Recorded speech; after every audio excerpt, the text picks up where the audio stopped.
Hey guys, welcome back to our channel. ఈరోజు ఈ వీడియోలో ఇడ్లీ పిండితో ఈజీగా బోండాలను ఎలా ప్రిపేర్ చేయాలో చేస్తాను.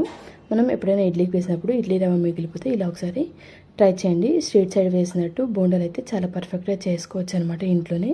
లేట్ చేయకుండా ప్రాసెస్లోకి అయితే వెళ్ళిపోదాం. ఇక్కడ నేను 3 స్పూన్స్ ఇడ్లీ రవ్వ అయితే తీసుకున్నాను. అందులోకి చిన్నగా కట్ చేసి పెట్టుకున్న ఆనియన్స్ని వేసుకోవాలి.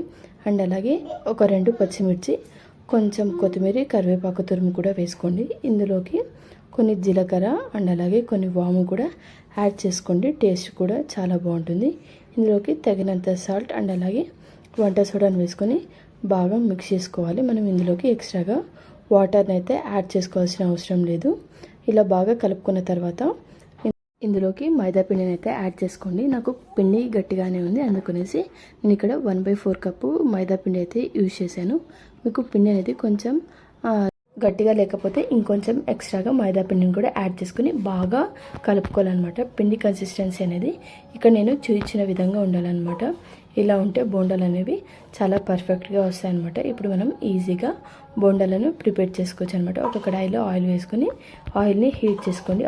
ఆయిల్ హీట్ అయిందో లేదనేసి ఇలా ఒకసారి కొంచెం పిండిని వేసి అయితే టెస్ట్ చేయండి. ఆయిల్ హీట్ అయితే ఆ బోండాలను అయితే చిన్న చిన్నగా ఆయిల్లో ఒక్కొక్కటి వదలండి. మనం బోండాలని లో ఫ్లేమ్లో పెట్టి బాగా గోల్డెన్ కలర్ వచ్చేంత వరకు బాగా ఫ్రై చేసుకోవాలన్నమాట. మధ్యలో ఒకసారి ఇలా ఇంకొక వైపుకి తిప్పుకోండి, ఎందుకంటే కింద మాడిపోకుండా ఉండడానికి. ఇలా గోల్డెన్ కలర్ వచ్చేంత వరకు ఫ్రై చేసుకొని ఇప్పుడు ఆయిల్ నుంచి సపరేట్ చేసి ఒక ప్లేట్లోకి అయితే తీసుకోండి. మనం ఈ పిండితో బోండాలనే కాకుండా మనం వడలాగా కూడా వేసుకోవచ్చు అనమాట. మనం లో ఫ్లేమ్లో పెట్టుకొని ఫ్రై చేసుకోవడం వల్ల బాగా ఫ్రై అవుతాయి అనమాట. హై ఫ్లేమ్లో పెట్టడం వల్ల తొందరగా ఫ్రై అయితే బట్ కానీ లోపలంతా పిండిలాగా ఉండిపోతుంది అనమాట. అందుకే ఎప్పుడైనా కూడా లో ఫ్లేమ్లో పెట్టి ఫ్రై చేయండి. ఫైనల్లీ ఇక్కడ బోండాలు అయితే ప్రిపేర్ అయిపోయినాయి అనమాట. చాలా క్రిస్పీగా అండ్ చాలా టేస్టీగా వచ్చాయన్నమాట బోండాలు అనేవి. బోండాలను మనం పల్లీల చట్నీతో కూడా టేస్ట్ చేయొచ్చు, చాలా బాగుంటుంది.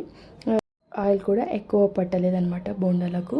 నచ్చినట్లయితే మీరు కూడా ఒకసారి ట్రై చేయండి. ఎలా వచ్చిందో కామెంట్ చేయండి. ఇంకా మన ఛానల్ని ఎవరైనా సబ్స్క్రైబ్ చేసుకోకపోతే వెళ్ళి సబ్స్క్రైబ్ చేసుకోండి. Thank you for watching.